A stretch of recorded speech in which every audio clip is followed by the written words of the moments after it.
Hola amigos, ¿qué tal? Bienvenidos a un nuevo programa de Carreño a los libros.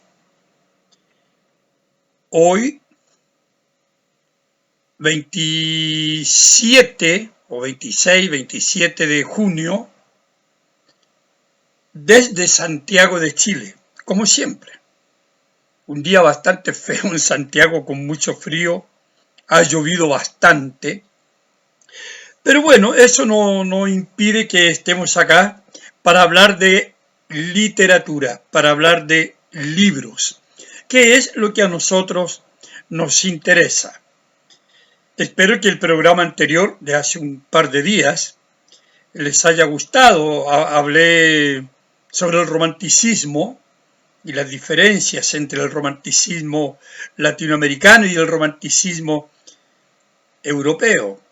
Y lo aplicamos a un cuento que es un clásico de la literatura latinoamericana, El Matadero, de Esteban Echeverría, un autor argentino, ¿no? Hoy vamos a cambiar radicalmente de temática, de continente, de idioma. Vamos a hablar de otro autor húngaro. Un libro, amigos, que estoy seguro, pero segurísimo, que los va a agarrar desde la primera página, que los va a entusiasmar mucho, porque es un libro distinto. Es un libro de verdad bien diferente. A mí me ha sorprendido.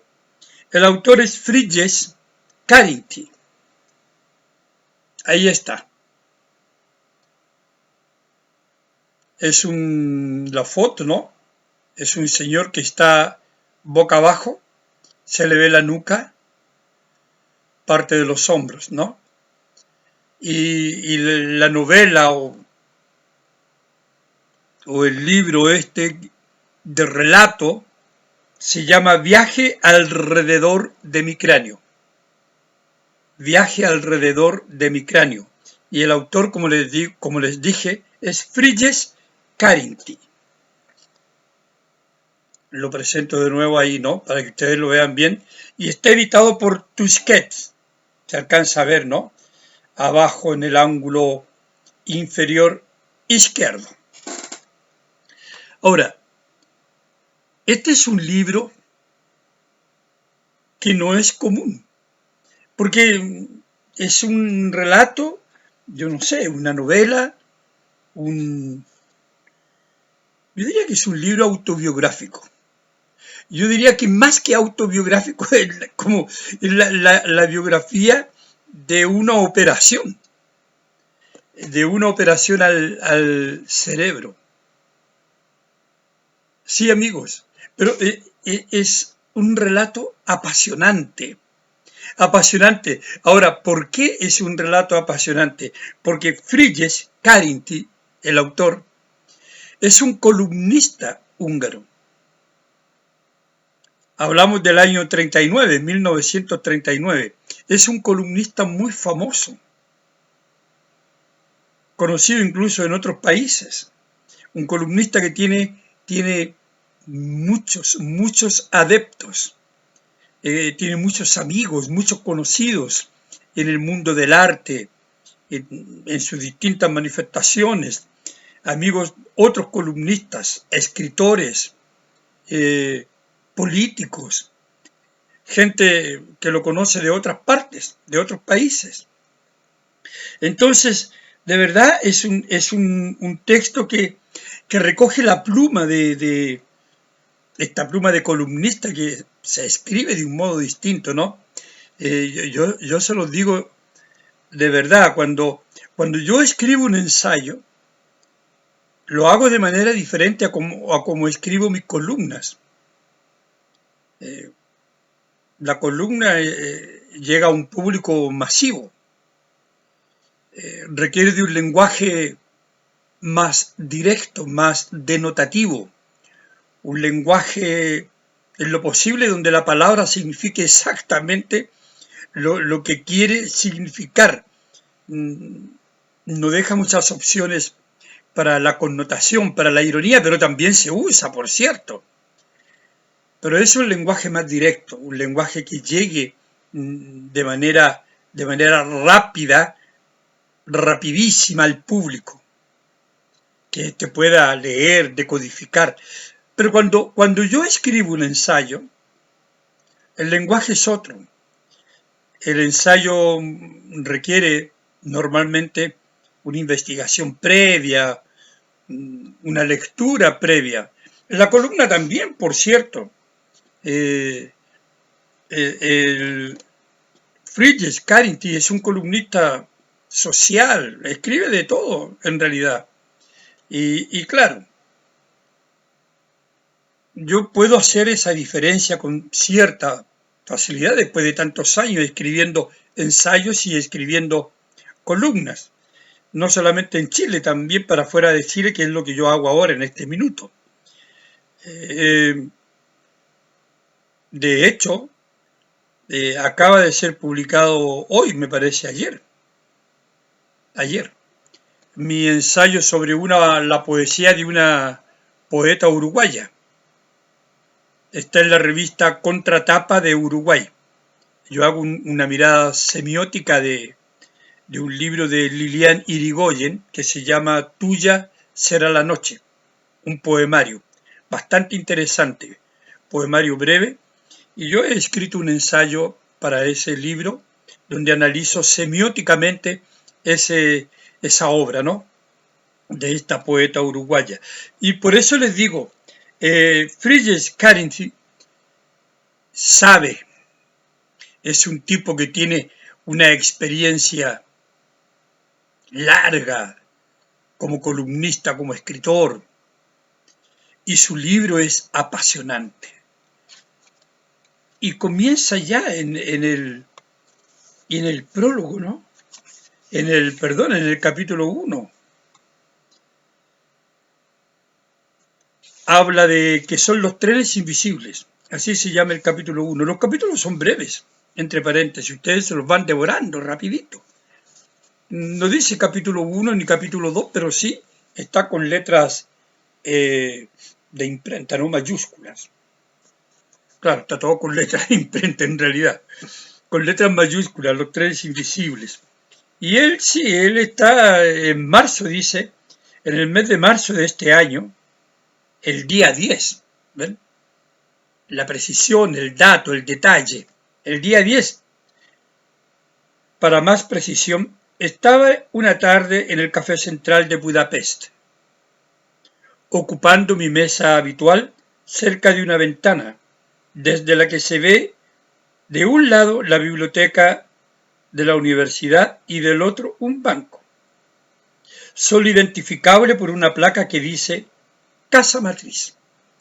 Es decir, ya las primeras líneas del relato nos hablan de un señor, de un personaje que es el mismo, evidentemente.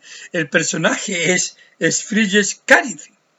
Nos habla de Frigyes como un personaje conocido, puesto que tiene una mesa en el café, ese café de Budapest, donde es cliente habitual, y siente un ruido de trenes. Siente un ruido de trenes. Pero, termina el capítulo diciendo, deben venir de afuera. Si no vienen de afuera, me dije a mí mismo. Puesto que no experimentaba ningún otro síntoma, no me asusté en lo más mínimo.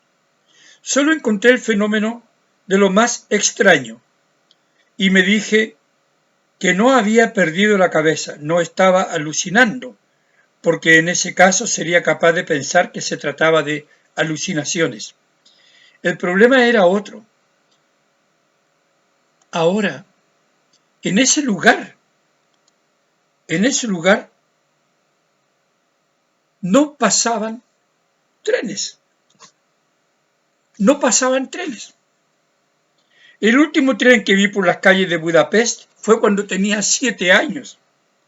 Era un tren de vapor que pasaba por la calle Baros, donde vivíamos en aquella época. Desde entonces solo existían tranvías eléctricos y el más próximo pasaba bastante lejos. Es el primer aviso. Es el primer aviso que Frigyes, este columnista, narrador, personaje, siente que algo no está bien. Bueno, y todo el relato comienza a desarrollarse porque día a día esto aumenta. Esto de sentir estos ruidos aumenta y lentamente comienza también a perder la vista. Es un proceso largo, comienza a sentir cierto agotamiento, cierto cansancio, pero el tipo es muy orgulloso, ¿no? Es un tipo de verdad egocéntrico, es un meticuloso, como decía, ¿no? Es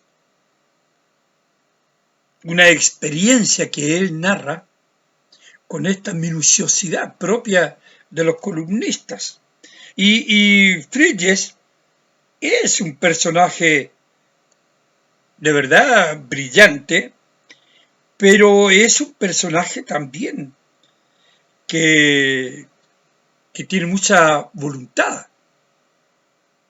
tiene mucha fuerza de espíritu, ¿no? Y sí, su relato lo identifica como lo que es él exactamente. Esa condición suya de columnista, de esa condición suya de imaginista también que tiene, ¿no? De llegar con mucha emoción también, pero es un tipo muy, muy racional por otro lado. Y él va jugando con esta racionalidad y con esta también emotividad. Pero en todo momento se muestra valiente frente a un drama que se le avecina, frente a un drama que es fuerte, el que definitivamente lo va a llevar de Hungría a Suecia. Porque en el correr del relato, él va abriéndose al lector y va contándonos de qué manera sus capacidades se van perdiendo, sus capacidades, por ejemplo, no de habla, pero para ver, su salud se deteriora, se agota, sus capacidades físicas. Él consigue hablar, pero de repente confunde también cosas y comienza a haber un desequilibrio en alguna medida de su pensamiento. Porque claro, tiene un tumor cerebral grave que lo va a conducir en poco tiempo, en algo más de un mes, a una ceguera total y luego a la muerte, ¿no? Comienza a comer menos porque devuelve la comida, vomita, no puede comer como a él le gustaría, pero igual él hace esfuerzos, ¿no? Y antes de que la enfermedad lo agarre por completo, igual sale con sus amigos, tiene muchos amigos. Su esposa estudia neurología en Suecia, justamente. Y tiene dos hijos, ¿no? Sini y Gabor. Y él comparte con Sini, comparte con su secretario, y comparte con sus colegas y con sus amigos. Unos amigos muy grandes que son los hermanos Gyulash.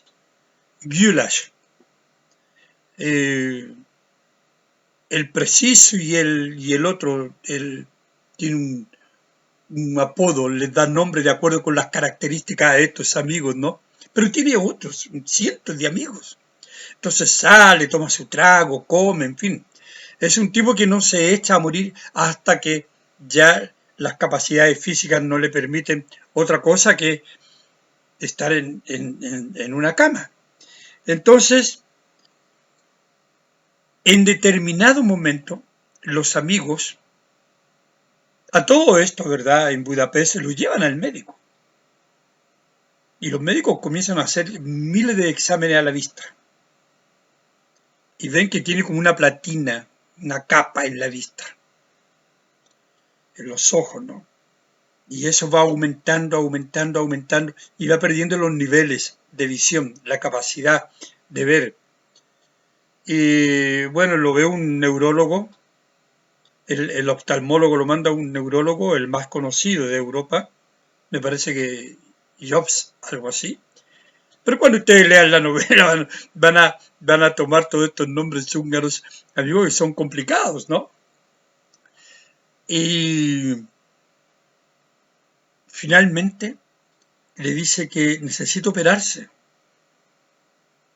Necesita operarse. A todo esto la mujer vuelve a Hungría porque se entera que está bastante mal, pero él no le contaba. Él tenía su dignidad, ¿verdad? No quería que se supiese que estaba limitado, pero comienzan a visitarlo los amigos. Los amigos comienzan como que a murmurar y cuando están con él siente, porque tiene una capacidad de percepción muy fuerte y sabe cuando el amigo está hablando alguna cosa que no quiere que él sepa, ¿verdad? Y los descubre, les descubren las mentiras, pero son mentiras piadosas, como uno dice, ¿no? Finalmente, los amigos Yulas, los hermanos, le hablan de un médico, Olive Crona, así se llama, Olive Crona, sí. Este es el doctor Olive Crona, sí. Este es el doctor más famoso de la época, pero está en Suecia. Y hay que pagar el traslado, hay que pagar la estadía, en fin. Pero Frigyes tiene tantos amigos que la gente comienza a donar plata, los amigos lo ayudan, el trabajo, el diario donde escribe. Y además él continúa escribiendo sus columnas semanalmente, informando al público de su propio estado de salud, porque el público comienza a inquietarse. ¿Qué pasa con él? ¿No es cierto? ¿Qué pasa con FK? Frigyes Karinthy, FK. Entonces lo conocen como FK. Y se preocupan por su salud. Lo quieren mucho, es un tipo muy querido. Y bueno, y él escucha por primera vez este nombre, Olive Crona. Y finalmente los médicos lo convencen, los amigos lo convencen de que no hay otra solución, porque a todo esto ya su ceguera ha aumentado mucho, ya no ve muy poco, ha adelgazado una barbaridad y no está bien a pesar de que está lúcido, sí, claro. Y finalmente emprende el viaje a Suecia. Y él va narrando entonces todo esto, ¿no? La estadía en los hoteles, quienes lo frecuentan, cómo es el lugar donde va a ser operado, describe todo, como le digo, con una minuciosidad increíble. Fíjense que en la contratapa uno lee, ¿verdad?, lo siguiente. Dice, Karinthy Frigyes era el columnista más popular de Budapest en 1936, cuando se enteró de que tenía un tumor cerebral y que debía operarse de urgencia. para sobrevivir, claro. El único cirujano que podía hacerlo estaba en Suecia. Una colecta le permitió llegar a Estocolmo y enfrentar el bisturí. Con el desparpajo y la agudeza que lo caracterizaban, sí, esa pachorra que tenía, ¿no? Carinci contó paso a paso la experiencia a sus lectores, lo que yo les comentaba, ¿no?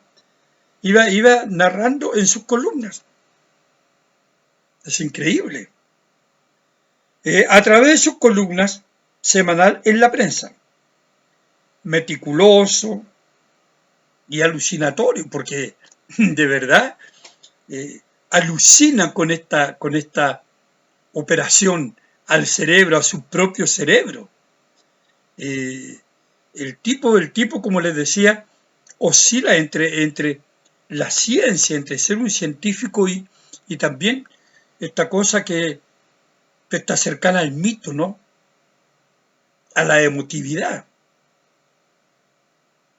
a esa cosa de los sentimientos también, claro. Burlón y emocionante, sí. Emocionante de todas maneras, y es burlón por su propia personalidad, ¿no? Con su mujer, que se llama Cara, que es la mujer que estudia neurociencia en Suecia, en Estocolmo, ¿no? Y es burlón con los amigos, en las columnas. Es un tipo muy especial. Tiene que haber sido un tipo muy simpático por lo querido que era. Y como todo el mundo lo ayuda, lo aprecia y lo visita. Ya vamos a ver un momento, ¿no? La impresión que le causa al doctor, que lo opera. Egocéntrico y universal. El tipo está muy... ¿Por qué nadie me viene a ver? ¿Por qué nadie me llama? Pero lo llama la gente, claro. Y que quiere sentirse rodeado de amigos. Es un tipo muy sociable. Bueno, los columnistas solemos ser sociables. Nos gusta conversar con la gente. Obtenemos mucha anécdota que nos sirve para nuestras columnas. Conocemos el pensamiento de las personas y extraemos mucho material de nuestras conversaciones. Nos gusta tomar un café, tomarnos un vinito, un cabernet, ¿no? Entonces, sí, los columnistas somos gente así. No, conozco muy pocos columnistas que sean retraídos, los hay, pero normalmente nos gusta una buena conversación, ¿no? Y hablar de literatura, por supuesto. Como Frigyes. Es un tipo que sabe mucho, es un tipo cultísimo. Sabe arte, música, ópera, literatura, por cierto. Entonces, dice, su libro es simultáneamente una novela de intriga y un caso clínico. No sé si tanto una novela de intriga, pero sí, es una narración, diría yo. No me atrevería a decir una novela, una narración donde va juntando una serie de elementos, una serie de juicios, opiniones y describiendo a los personajes que lo rodean, a sus amigos, a los médicos que lo atienden, las enfermeras, las monjas que se hacen cargo, ¿no es cierto?, de ese recinto médico también, el doctor Oliver Crona, que es bastante serio, ¿no? Y sí, habla de sus hijos, como le digo. El tipo es bastante riguroso en ese sentido, minucioso, y claro, maneja ese lenguaje descriptivo, que es tan importante en la columna, ¿no? Entonces, dice, es un viaje al fondo del miedo y una bitácora de la resistencia, porque él se niega a dejar de ser lo que es, a dejar de ser Frigyes Carinci. Se niega a quedar ciego, a perder la vida, aunque no le teme a la muerte. pero no quiere morir, claro.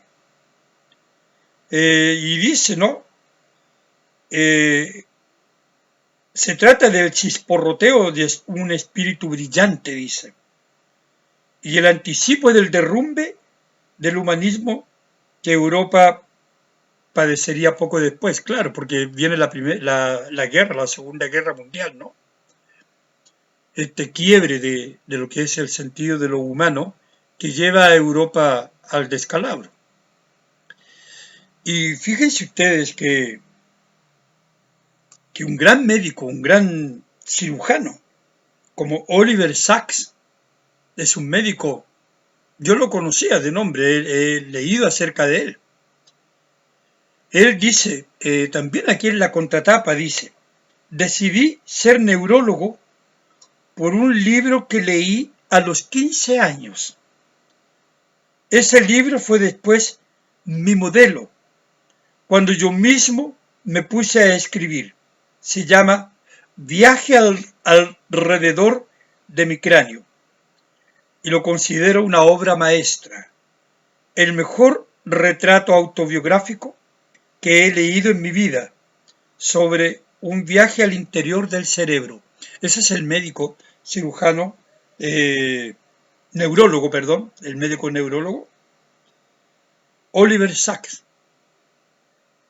Entonces, ustedes ven que el libro, Viaje alrededor de mi cráneo, es un libro que ha marcado a los científicos. Y él lo dice, ¿no? Fíjense, el Frigyes, antes, ¿verdad? En el primer capítulo hace como una pequeña introducción de unas líneas. Por encima de todos los mitos y leyendas, dedico este libro a la ciencia auténtica y noble, que jamás ha sido tan intolerante con la superstición, como la superstición ha sido con ella. Interesante porque en este anticipo, en esta apertura del relato de la obra, ¿no es cierto?, encontramos esto que yo decía al comienzo, esta dicotomía entre lo científico y el mito, la superstición. Ahora, llegó un momento de la historia en que la operación es todo un éxito, pero va a quedar ciego. Y el doctor Oliver Crona le dice a la mujer, ¿no es cierto?, Aranca, que le diga a su marido que va a quedar ciego, que la operación ha sido exitosa, pero que va a quedar ciego. Y cuando él entra al pabellón para operarse, estaba leyendo un libro, ¿no? La mujer le estaba leyendo un libro. Y el libro queda ahí en la página, dice él, 270. Ahí quedó interrumpido porque después entra al pabellón y ya nadie más sabe del libro. Pero en un momento determinado, la mujer, no haya cómo decirle, ¿no? Y le dice, sí, le pregunta a él, ¿de qué se trata? Es que no entiendo el apuro. Tal vez todavía hago acopio de valor y digo, ¿vas a decírmelo o no?, le dice él a Ankara, a su mujer. Según parece, quiere que te diga que te ha salvado la vida, pero dice que es humanamente imposible que recuperes la vista. Duro, ¿no? Entonces él dice, es terrible el caos que produce en mi interior. Pero luego más adelante dice, ya he visto suficiente en mi vida, eso es todo. Siempre dando esa idea de una fuerza interior, como yo decía, ¿no? Un tipo que no se deja vencer tan fácilmente. Entonces, cuando su mujer se va, él queda solo, Y él toma entonces un libro,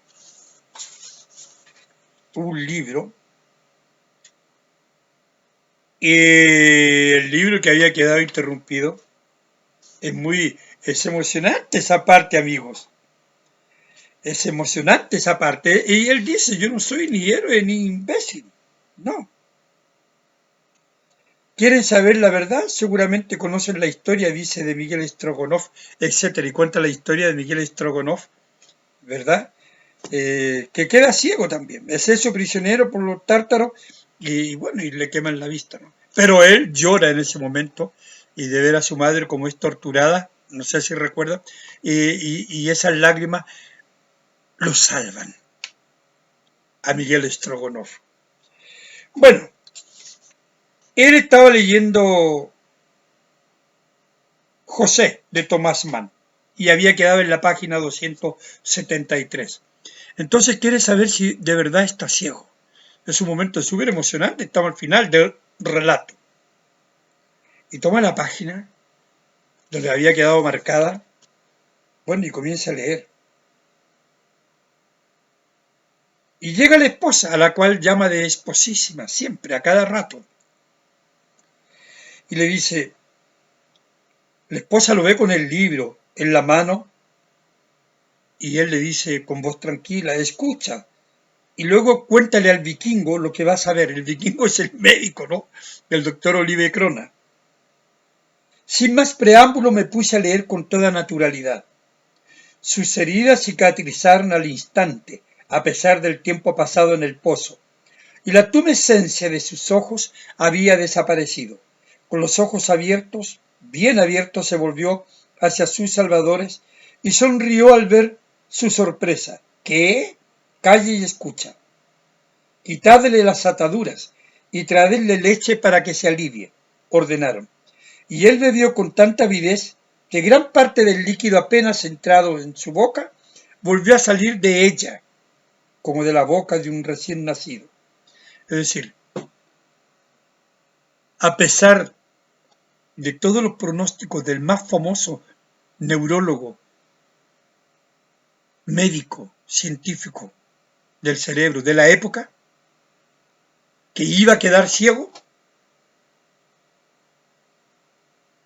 veía un caso único.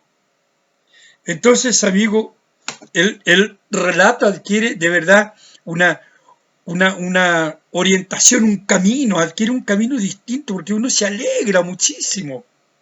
Un tipo valiente que lucha contra esto.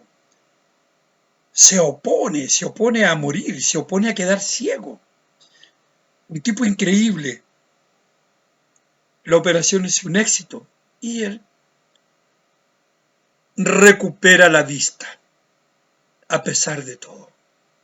Amigos, yo espero que de verdad lean es una autobiografía en realidad de la operación, ¿no? Del cerebro, más que de él. Es un relato apasionante, amigos. Viaje alrededor de mi cerebro. Léanlo porque les va a apasionar. Bueno, después de esto, yo estoy preparando un pequeño ensayo que algunos me han preguntado ya. Y cuando esté listo yo se los voy a comunicar. Estos ensayos siempre yo los publico en Contratapa, el medio uruguayo. Así que amigos, hoy estamos ya con programas más cerquita uno del otro, ¿no? Lo que me deja muy contento a mí también. Gracias por su atención. Compartan el video, le colocan like, comenten. Yo estoy comenzando a responder también los comentarios. Muchas gracias nuevamente y nos vemos en breve aquí en De Carreño a los Libros. Chao amigos.